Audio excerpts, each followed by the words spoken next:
रोहतक में पूर्व सहकारिता मंत्री मनीष ग्रोवर ने बसों को हरी झंडी दिखाकर रवाना किया।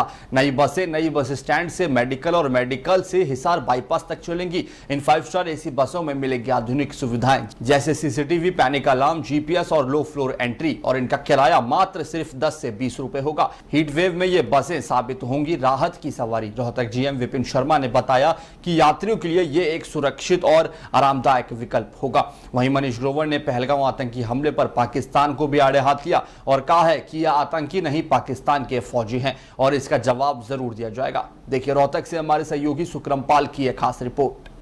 देखिए टोटल 5 बसें ये रहेंगी और जो पांचों बसें हैं ये सारी जीपीएस से लैस हैं, सभी में पैनिक बटन्स हैं और सभी बसें एसी बसेस हैं। इसके अलावा इनका जो किराया रहेगा वो 10 रुपये, 15 रुपये और 20 रुपये डिस्टेंस के अकॉर्डिंग ये मान्य होगा। इसके अलावा ये शहरवासियों के लिए रोहतक के अंदर ये पब्लिक ट्रांसपोर्ट में एक मॉडर्निटी की तरफ हम जा रहे हैं, जब हम एक एफिशिएंट पब्लिक ट्रांसपोर्ट सिस्टम पूरे शहर को उसकी सौगात प्रदान करें। बिल्कुल, क्योंकि लोग जो है नई सुविधा जो मिलेगी, लो फ्लोर बसें हैं और काफ़ी, और जिस तरह से भरमार है ऑटो की, तो उससे कहीं ना कहीं देखिए बिल्कुल, एक तो किराया काफ़ी कम होगा, जैसा मैंने बताया 10 रुपये से 20 रुपये तक मैक्सिमम ये किराया रहेगा। और गर्मी के अंदर जो है ये सारी बसें एसी का अनुभव, गर्मी से निजात इसमें पूरे शहरवासियों को मिलेगी। इसके अलावा चाहे इसमें पैनिक बटन्स हों, जीपीएस हो, सिक्योरिटी कैमरास भी इसके अंदर होंगे, तो इससे सुरक्षित और आरामदायक पब्लिक ट्रांसपोर्ट सारे शहरवासियों को प्रदान किया जाए। लोगों को क्या कहना चाहेंगे इसमें?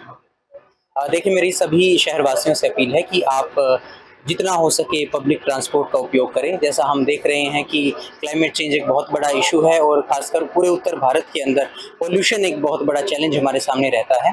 तो मेरी आप सभी से अपील है कि जो पब्लिक ट्रांसपोर्ट हमारा, जो इतनी सुविधाएं सरकार दे रही है, आप उसका ज़रूर लाभ उठाएं, ताकि एक तरफ से हमारा पोल्यूशन लेवल भी हमारे कम हो, हमें सांस लेने में भी अच्छा रहे, और दूसरा जो है हमारे इसमें बचत भी हो, हमारे जो जेब खर्ची है वो भी कम होगी, क्योंकि इसके किराए भी काफ़ी किफ़ायती हैं।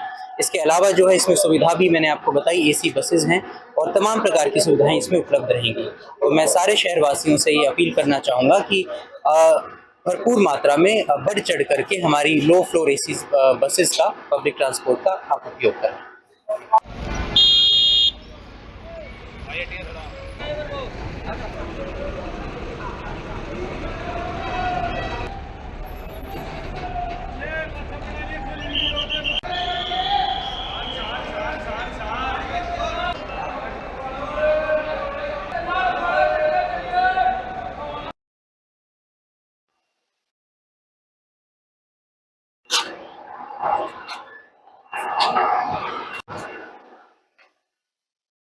इसके बाद के साथ डेली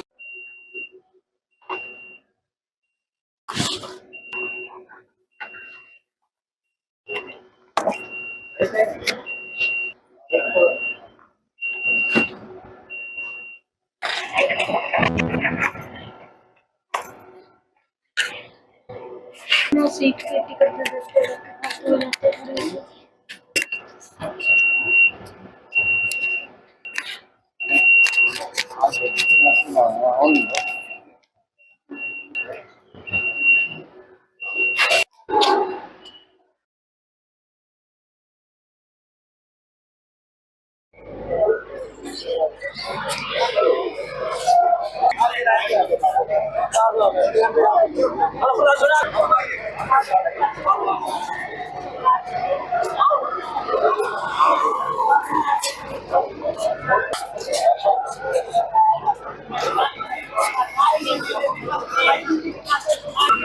आपको आगे ले आओगे? आगे बेटा।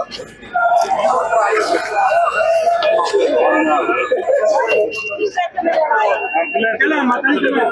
इधर जा माता जी इधर आओ। और ये आपके लिए। और आप कितने बजे?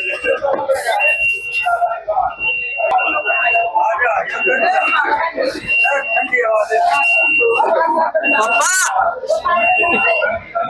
जाने जा। कर ले।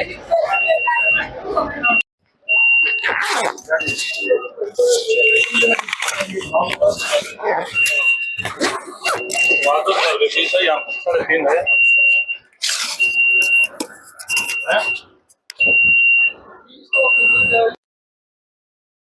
हरियाणा सरकार द्वारा पूरे प्रदेश के अंदर इलेक्ट्रॉनिक बस है और रोहतक के अंदर वर्तमान में ये आज 5 बसें इंक्लूड किए गए और ये पूरे नगर में जाते हैं। एयर कंडीशन जो बस है, इससे इस गर्मी के मौसम में पैसेंजर को ये सुविधा मिलने श्री नायब सैनी जी द्वारा ये सौगात देना, मैं हरियाणा की ओर से, रोहतक की ओर से श्री नायब सैनी जी का बहुत बहुत धन्यवाद करता हूँ, क्योंकि जिस तरह का पर्यावरण प्रदूषण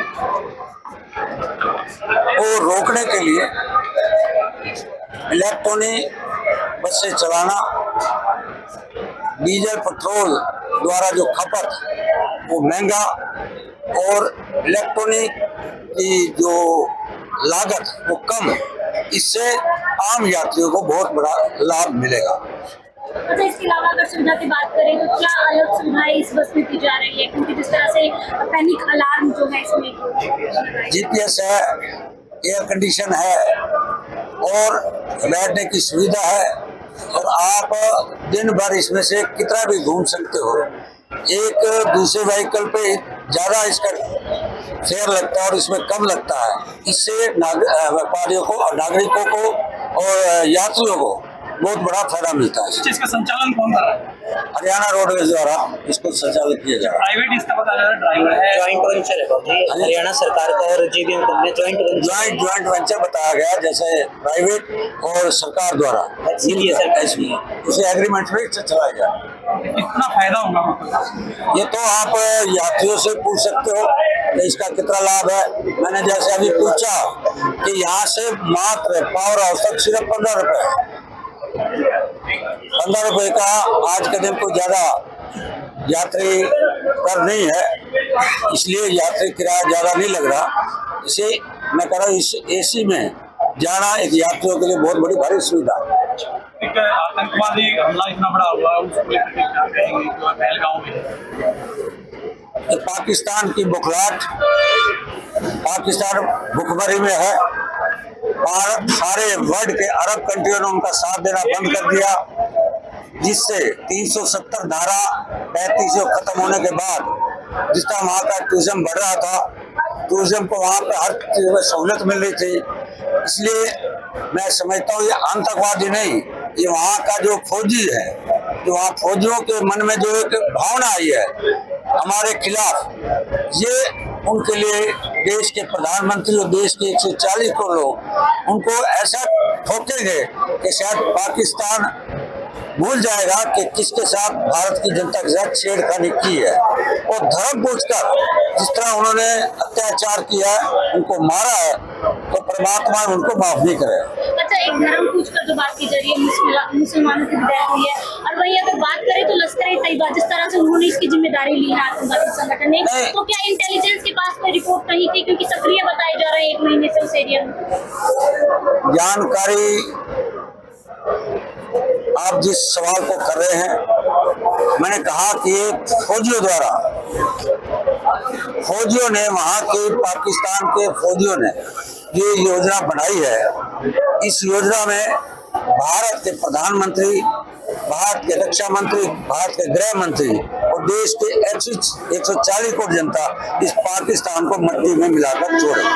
सरकार का फेलियर है और अब ये घटना है, इस घटना में आप जितना जिस एंगल से देख लें, परंतु ये मैं कह सकता हूँ कि वर्तमान में आतंकवाद देश ने सफाया किया है, देश के हमारे फौजियों ने सफाया किया है। ये घटना जरूर घटी है 5 साल बाद, परंतु इस घटना का जो घटी है पूरा सरकार चिंतित है, हरियाणा देश की जनता चिंतित है। पाकिस्तान को इसका सबक सिखाना ही पड़ेगा। 5 अहम प्रधानमंत्री ने फैसले लिए हैं, बहुत अच्छे निर्णय है। जो आज तक इतनी लड़ाइयाँ हो चुकी हैं, उस लड़ाई में निर्णय नहीं लिया गया, परंतु वर्तमान के अंदर जिस तरह 26 लोगों को, निर्दोष लोगों को मारा गया, तो देश की जनता में गुस्सा था, इसलिए देश के प्रधानमंत्री ये निर्णय लेना पड़ा। बढ़िया जी, बस अच्छी लग रही है, कोई दिक्कत नहीं है जी। बहुत सही है। सिक्योरिटी को लेकर भी हाँ जी बढ़िया जी वैसे